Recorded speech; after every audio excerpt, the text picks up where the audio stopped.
How to find social updates notifications settings on Deezer mobile. Hello guys, in today's video I'm gonna show you how to find social updates notifications settings on Deezer mobile. First then open Deezer,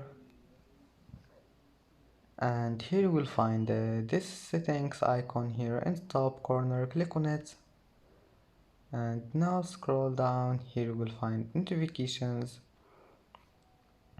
Click on it, and as you see here you will find the social updates, and now you can manage it just by one click, as you see. And that's it. Then just go back, and that's how to find it. And that's it for today's video. Don't forget like, and don't forget subscribe, and thank you for watching this video until the end and see you in the next video.